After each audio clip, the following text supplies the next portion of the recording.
Okay, so picture this. You are at a prestigious magical academy, right? The kind with the floating candles, ancient libraries, the whole deal. Right, the classic wizard school setup. Exactly. But instead of standing 50 feet apart and flinging fireballs hoping you don't get roasted, you are locked in a grapple. Like actual wrestling. Yeah, it is physical, it's fast, and you might use time magic just to execute a perfect suplex. It really changes the whole mental image of a wizard duel, doesn't it? I mean, we usually think of these grand artillery battles. Completely. So welcome to today's deep dive. We are unpacking the Manaheim Academy dueling system.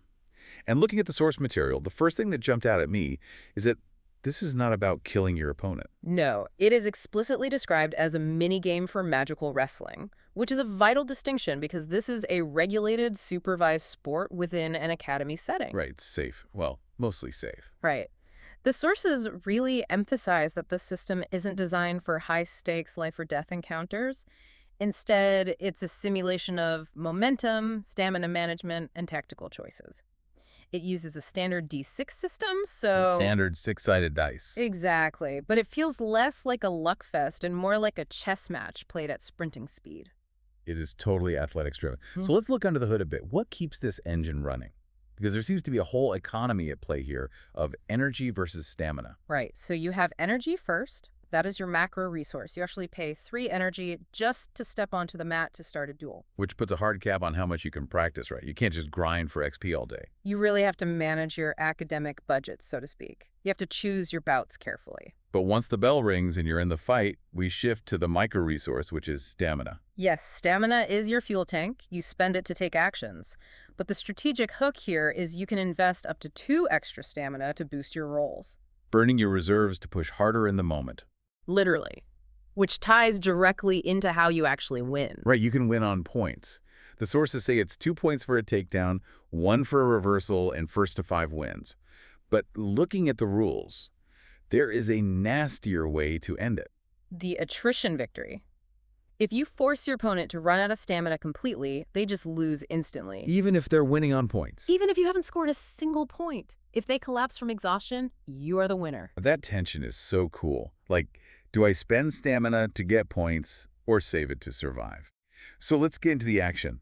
I am on the mat. The referee signals start. Do we just roll for initiative? Not quite. Yeah. You enter phase 1, which is momentum. It is a straight athletics check versus athletics check.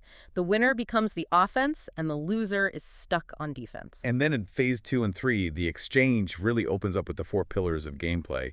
You're basically choosing your wrestling persona. Like, if I'm playing the athletics pillar. The aggressor. Yeah. Use direct attack to deal damage, or dodge on defense. If your attack lands, they lose 2 stamina. It's pure pressure. Just hammering the gas tank until they break.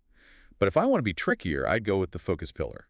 The controller. Right. This is for manipulating the board state. You'd use crowd control to apply fatigue or break fatigue to recover. And fatigue gives them disadvantage on that next momentum check. Exactly. You sacrifice immediate damage to ensure you keep the upper hand later. Playing the long game. Now, the one that made me laugh is creativity. The gambler. Total showboat style. High risk, high reward with risky maneuver encounter. Because if you roll a natural 6, you don't just succeed, you get an extra victory point instantly. But if you roll a natural one, you wipe out. You lose 3 stamina instantly. You basically trip over your own feet and look bad doing it. Ouch. And finally, we have empathy. The tank strategy. The survivalist. You use pressure to make their boosts cost double, or read attack to actually regain stamina. Passive attrition. Yeah, you aren't trying to beat them down. You are outlasting them while they tire themselves out against your defense. I love how the mechanics support the flavor.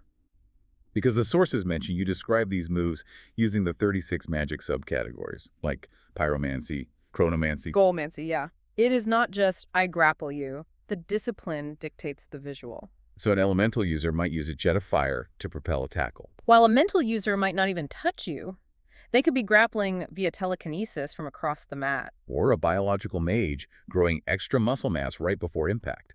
It perfectly marries the crunch of that rigid stamina economy with the creativity of your major. That is the core conflict. Every single turn you have to decide, do I burn stamina for a flashy win or hoard it to avoid passing out? Every boost is a gamble with your own survival.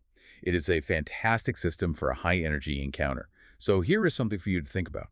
If you were enrolled at Manaheim, How would you play? Would you be the high-stakes creativity gambler playing to the crowd, the grinding empathy tactician, or just a brute force athlete?